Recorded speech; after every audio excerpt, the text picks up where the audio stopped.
DRJ Kids. કથા શ્યામની જાદુઈ પોટલી. શ્યામ મરઘીઓને વેચવા બજારે જાય છે, પણ બે ચોર એને મૂર્ખ બનાવીને એની મરઘીઓ એની પાસેથી લઈ લે છે. પણ જેવી શ્યામને પોતાની મૂર્ખામીની જાણ થાય છે, એ પેલા બંને ચોરોને સારો પાઠ ભણાવે છે. એક ગામમાં શ્યામ નામનો છોકરો પોતાના માતા પિતા સાથે રહેતો હતો. એ ગામની સ્કૂલમાં ભણતો હતો અને રજાના દિવસે પોતાના માતા પિતાને કામમાં મદદ કરતો હતો. એકવાર એના પિતા કોઈક કામથી શહેરમાં ગયા હતા, ત્યારે એની માએ એને નજીકના ગામમાં બજારમાં મરઘીઓને વેચવા મોકલ્યો. બેટા શ્યામ, તારા પિતાજી તો શહેરમાં ગયા છે. આ વખતે શું તું મરઘીઓને ગામની નજીકના બજારમાં જઈને વેચી આવીશ? શ્યામ: હા માં, હું જઈ આવીશ. બસ તમે મને એટલું કહી દો કે કેટલામાં વેચવાની છે. બેટા, એક મરઘીના 200 રૂપિયા અને બેના 400 રૂપિયા. ઠીક છે માં, હું જાઉં છું. આમ કહીને શ્યામ બંને મરઘીઓને એક ટોપલીમાં લઈને બીજા ગામના બજારે જવા નીકળી જાય છે. બીજા ગામમાં પહોંચી ગયા પછી એ બજારનો રસ્તો પૂછે છે. કાકા, આ બજાર કઈ બાજુ છે?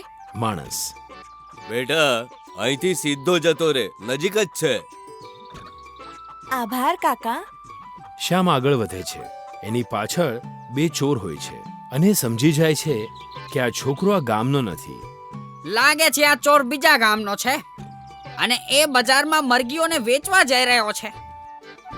હા ભાઈ, એને મૂર્ખ બનાવીને એની મરઘીઓ લઈ લઈએ તો કેવું?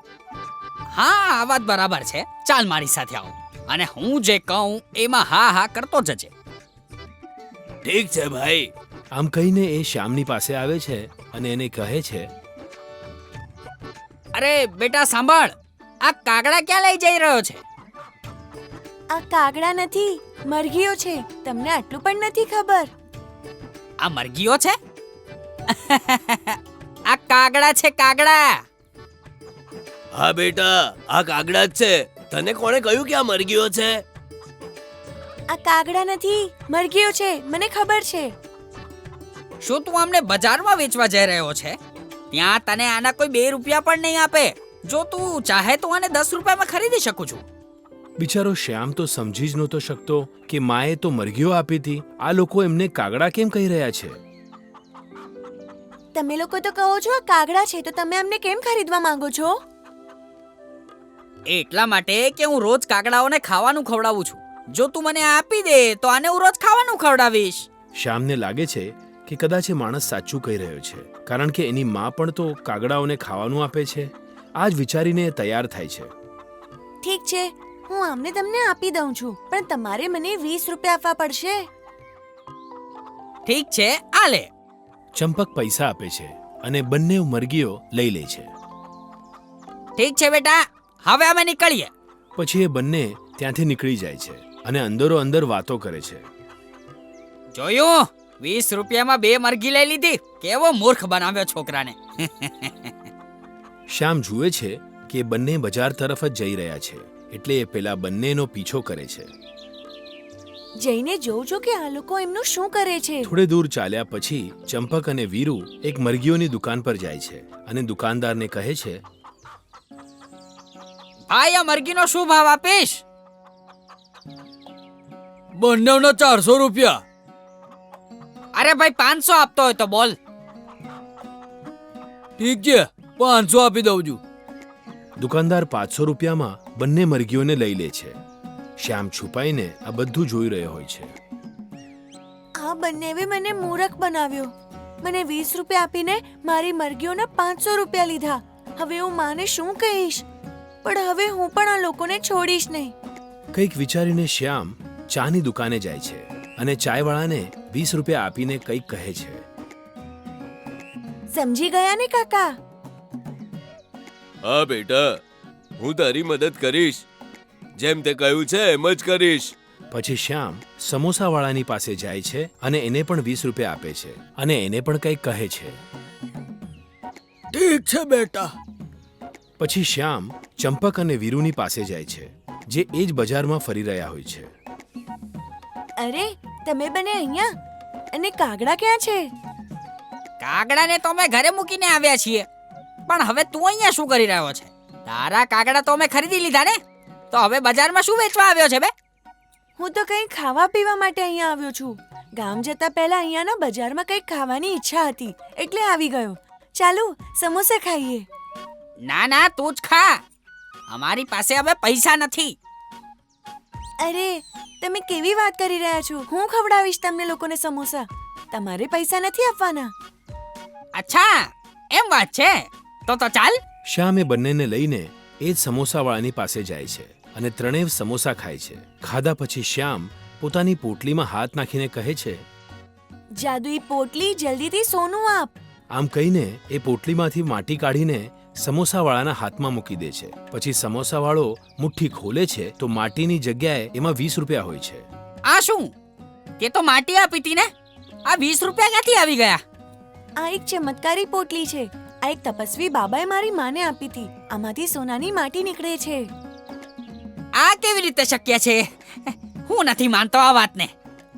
અરે હમણાં તમારી સામે જ તો માટીથી રૂપિયા થઈ ગયા હતા. માન્યામાં ન આવતું હોય તો ચાલો ફરીથી બતાવું.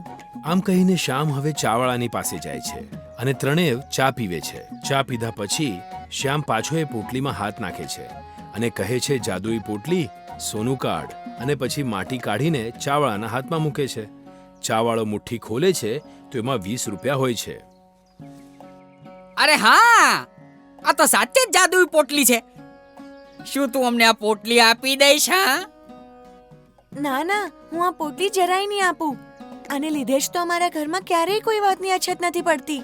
અને બાબાએ પણ માને કીધું હતું કે કોઈને આપતી નહીં આને. હું તને આ પોટલીના 100 રૂપિયા આપીશ. તમે 500 રૂપિયા આપશો તો પણ હું તમને નહીં આપું. વીરુ ચંપકને કહે છે, ભાઈ આને 1000 રૂપિયા આપી દે. એના પછી તો આપણને જોઈએ એટલા રૂપિયા કાઢી લઈશું આ પોટલીમાંથી. હા, તારી વાત તો સાચી છે. પછી ચંપક શ્યામને કહે છે, હું તને 1000 રૂપિયા આપીશ. આ પોટલી મને આપી દે. ઠીક છે, તમે 1000 રૂપિયા કહેતા હો તો હું આપવા માટે તૈયાર છું. ચંપક 1000 રૂપિયા શ્યામને આપે છે અને એ પોટલી લઈ લે છે. મને મૂરખ બનાવ્યો હતો ને, હવે ખબર પડશે. ચાલ, આજે તો બિરયાની ખાઈશું. વાહ, મજા આવી જશે. પછી ચંપક અને વીરુ નજીકની જ એક હોટેલમાં જાય છે અને બહુ બધી બિરયાની ખાય છે. શ્યામ બારીની બહારથી છુપાઈને જુએ છે. આજે તો બિરયાની ખાવાની મજા આવી ગઈ. ચાલ, પૈસા પણ આપીએ. બંને હોટેલવાળા પાસે જાય છે અને પૂછે છે, કેટલા રૂપિયા થયા? 500 રૂપિયા. જાદુઈ પોટલી, સોનું કાઢ. પોટલીમાંથી માટી કાઢીને ચંપક એ હોટેલવાળાની સામે મૂકે છે, પણ ત્યાં માટી જ હોય છે. શું કરી રહ્યો છે? હું મારા પૈસા માંગુ છું અને તું માટીથી મારું ટેબલ બગાડી રહ્યો છે. ઉભા રહો, ઉભા રહો, હું આપું છું. એ ફરીથી પોટલીમાં હાથ નાખીને કહે છે, પણ છતાંય માટીમાંથી રૂપિયા નથી બનતા. આ શું થઈ ગયું ભાઈ? ભાઈ એ છોકરાએ આપણને મૂર્ખા બનાવ્યા. એણે પોતાની મરઘીઓના 500 રૂપિયાની સાથે આપણા 500 રૂપિયા પણ લઈ લીધા. હોટેલવાળો, પૈસા કાઢો છો કે નહીં? અમારી પાસે પૈસા નથી.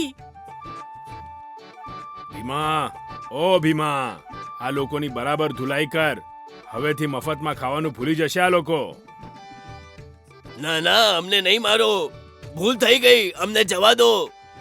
ભીમા બંનેની બરાબર ધુલાઈ કરે છે. એ બંને માફી માંગી રહ્યા હોય છે કે હવેથી આવું નહીં કરે. શ્યામ આ બધું જુએ છે અને ત્યાંથી નીકળી જાય છે. ઘરે આવીને શ્યામ આખી વાત પોતાની માને કહે છે. જોયું બેટા, ખરાબ કામનું ખરાબ જ પરિણામ આવે છે. પણ તું હવેથી ક્યારેય આવું નહીં કરતો. નહીં તો તારામાં ને એમનામાં શું ફરક હશે?